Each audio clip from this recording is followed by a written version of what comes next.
Желіде сұмдық ақпарат, абай болыңыздар. Сәлеметсіздер ме, қымбат көрермен, біздің арнамызға қош келдіңіз. Әлем және Қазақстанда болып жатқан жаңалықтарды біріншілерден болып білу үшін біздің арнамызға жазылыңыз. Видеомыз астына бірден лайк және жазылу түймелерін басыңыз. Қолдарыңыз Кабатулланың қабырғаларына тисін. Біз сізге ең жақсы жеткізуді жалғастырамыз. Ендеше біз бастадық. Алматы облысының тұрғыны 79 жастағы Кейуананың үйіне бас көктеп кіріп, зорлық көрсетпекші болды.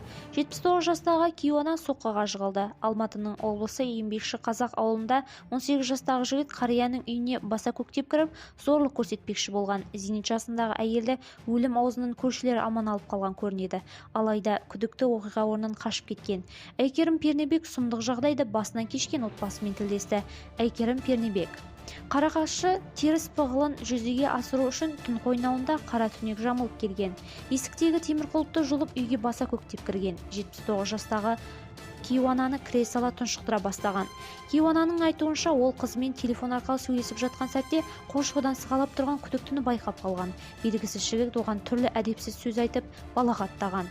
Людмила Тромефовна: айқайласаң сені өлтіремін деп тұншықтыра бастады.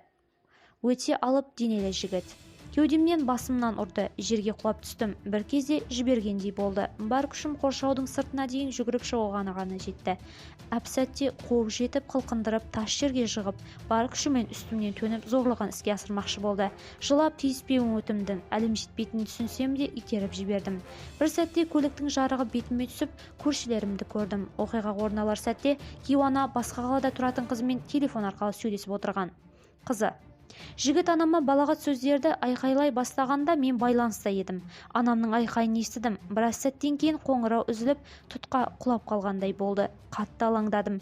Бірден көршілерге хабарластым. Анамда келесі күні ғана көргенде қандай жағдайда болғанын айтып жеткізе алмайдым.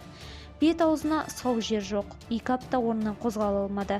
Қазір денсаулығы нашарлап, миы зақымданған, ал қылмыс жасаған баланы жібере салды.